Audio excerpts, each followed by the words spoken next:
Welcome to Web Scraping with Power BI. Today we'll be going over how to use Power BI with various instances of URLs to basically collect data from the internet and use it as a data source.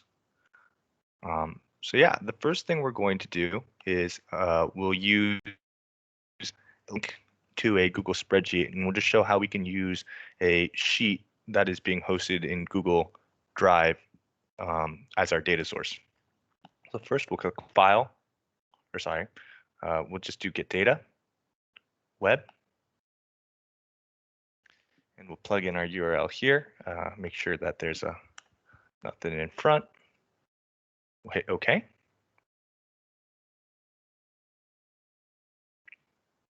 And then you'll see we get the sheets up. Now, as an aside, in order to set this up, it can be a little confusing. So let me just run through that really quick. Let's say you're on your Google Sheet that you have in Google Drive.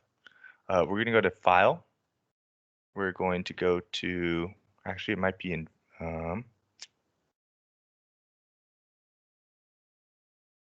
File, Publish to Web.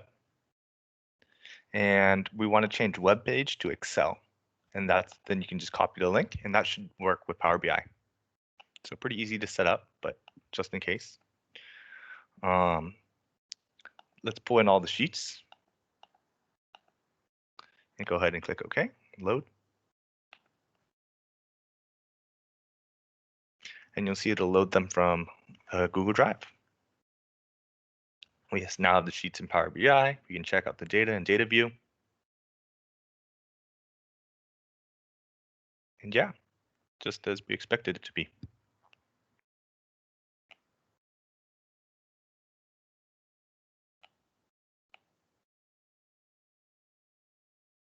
Now maybe we need to edit these a little bit to make it work for us. So we can just go into transform data, and it works just like any other Power Query. So for example, this one, we might want to remove the top row.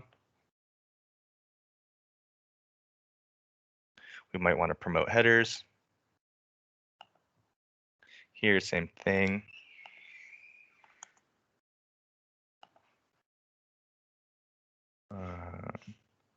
Probably don't need these 3 columns.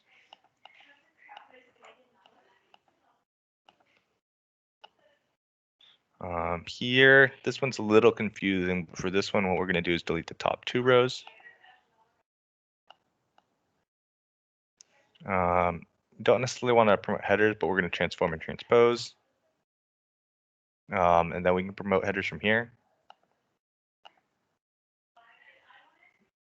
And then we can delete these columns. Ooh, why don't we just keep the columns instead of deleting it? So we'll highlight these ones. We'll choose columns and remove other columns. Here, I'm just going to do a fill down. So transform, fill down. There we go. And for sales order invoice, I think this looks okay overall. So we can just home, close. And there we go. We loaded in a sheet from Google Drive.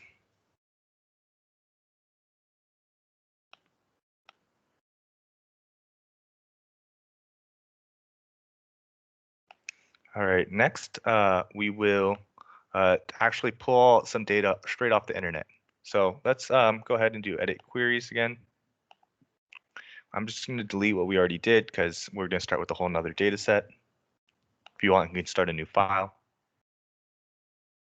We're going to first navigate to the website in your browser to see what the website actually looks like. So this one is, let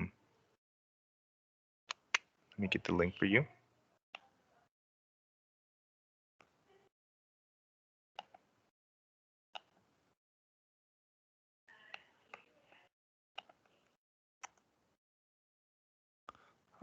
We'll just pull off this part, planecrashinfo.com, database. All right, so we're going to scrape data off of this page.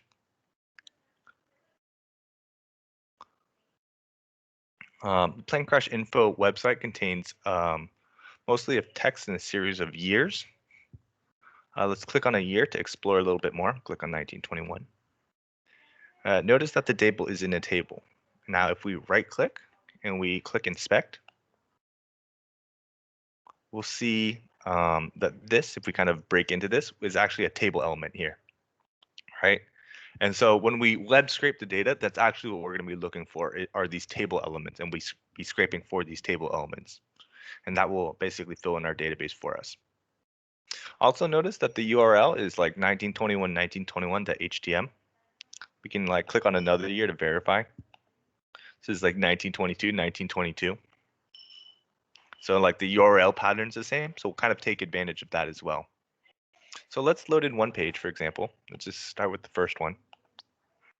We'll copy the URL, and similar to how we did it with Google Drive, we can just do a new source, and we can do web, and we can add in that URL straight up.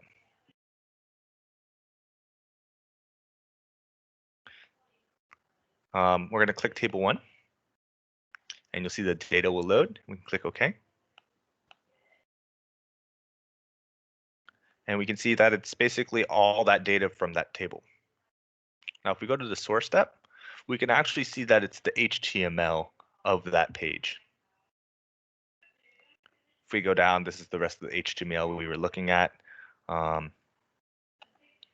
And really, as we extract the table from HTML, which is an automatic step, it's really looking for that table element.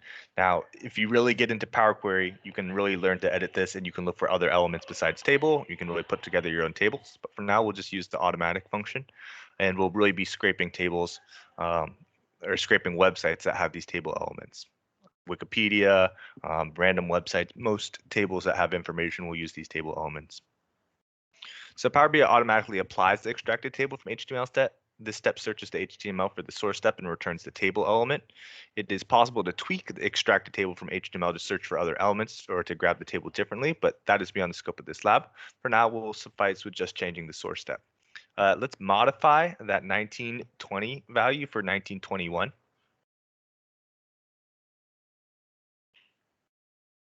Go ahead and hit enter, and you'll see that that source will change, but if we go to change that, the table that gets returned is also the 1921 data.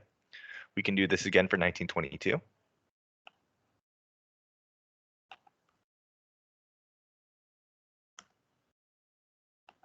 We'll see that again, the data is changed to 1922 data. So let's create a parameter to switch into the query. We'll click manage parameters, new parameter. And we're going to enter in the name can be year. The type can be text. And the current value will be 1920. And we can hit OK. Now we need our query to inherit this parameter. So let's right click on the web query, or let's go to the web query, and we can go to source. And first, let's right click on the table, and then we can say create function. This is going to take this query, and it's going to turn it into a function. And we'll call this function name maybe like plane crash. So now we have a function plane crash. Now within this query, we're going to edit this text. We're going to do year as text. And so this year is going to reference the year parameter that we set. In addition to that, we're going to switch out the actual year. We're going to turn this into we'll turn the actual year into a variable. So I'm going to do quotes here and year, so kind of like connecting a string, and then and to connect the next string, and then we'll do another quotes. Now we want to keep the slash there, so we're going to do another quotes here, another and year here, and let's make sure the quotes are the correct quotes. Get rid of one of these, and so you can see that these are in black because it's not a string, but this is a string, so go string and, which is a Boolean. Then we have the variable year and another string and another Boolean. The variable and then .htm. enter, we can now enter a parameter for year. In this case, we might do 1921 and do invoke. And you'll see we invoked that function with 1921. Here we can again reference like 1922, do invoke. And yeah. Now you notice that I didn't really use the outside parameter here. You can link this. I just really made a duplicate parameter. But there are different ways to set up your parameter, whether you want it, on the query and function itself, or whether you want it outside. The nice thing about having it outside is it allows you to push it towards like when you first open the Power BI file or you make a Power BI template. But we won't really go over that because we're really going to automate this. The only reason we're using a query is so we can go down a list and use our function. So we tested out our parameter and we did it with manual entries, but how do we get all of them in one query for analysis? For this, we're going to create a list query. So let's delete our invoke functions. We don't need these.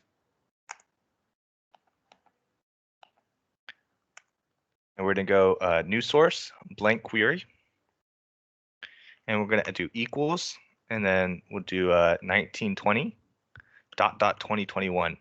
And curly brackets, and that's going to give us a list. Curly brackets create a list. The ... basically enumerates all the values between the values we provide. And you'll notice it's a list type. Right here we have a little list icon, and it's different from the table icon or the parameter icon. So what we can do here is we can right click the list and we can do to table. And this is going to change that little icon to a table icon. We don't have any delimiters, so it doesn't really matter. We just click OK. Let's relabel this column to year. Now we're going to go into the add column and we're going to do invoke custom function. And we created that plane crash function earlier, and we're going to call this column plane crash info. And we're going to use the function plane crash. And notice that it loads in that parameter that we set in the plane crash function. So here we can use a column name to populate our function, and we'll use the year column that we just created from that list. Oops, it looks like we have an error, so let's explore that a little bit more. If we click on the error, we'll say we cannot convert the value 1921 to type text. And so if we go to the actual list underlying, so if we go up one step to the list, we notice that this is a type number. We need it to be text. So we're just going to switch this, and we're going to switch this to text. We'll do enter, insert a step here. And so now when we invoke a function, we no longer get the error, we get a table. From here, we're going to click these little outward facing arrows to expand this column. And we want to bring in every single column. We don't need to use the original column as a name, as a prefix though. So we'll uncheck that and then click OK. And now we have all of these columns based off of the year. If we scroll down, we'll see that all the years are loaded, and we have all of the data from 1920 to 2021. There's a little bit of cleansing we need to do. We can start by taking the location operator, and we can split column by delimiter.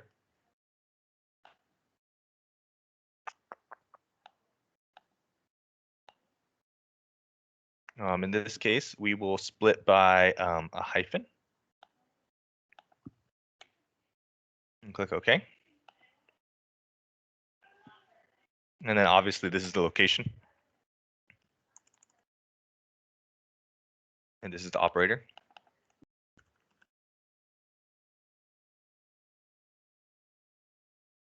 We can also do this with the fatalities.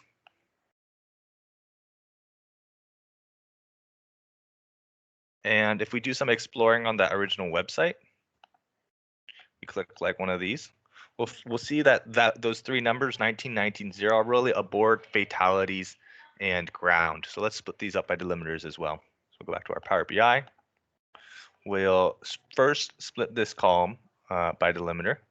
And let's take advantage, let's just do the slash for the first one. So we know this is abort.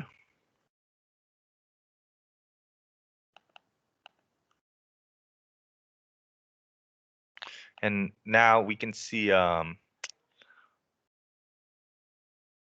first we'll split by delimiter.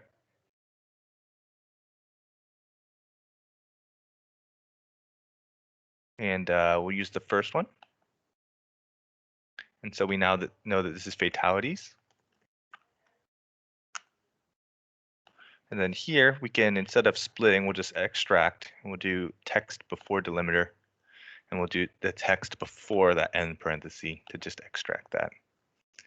And we can call this ground. All right, that was how we basically, and after that, we'll just do close and apply. And we'll have our plane crash info data. I have a couple more examples we can go over to practice.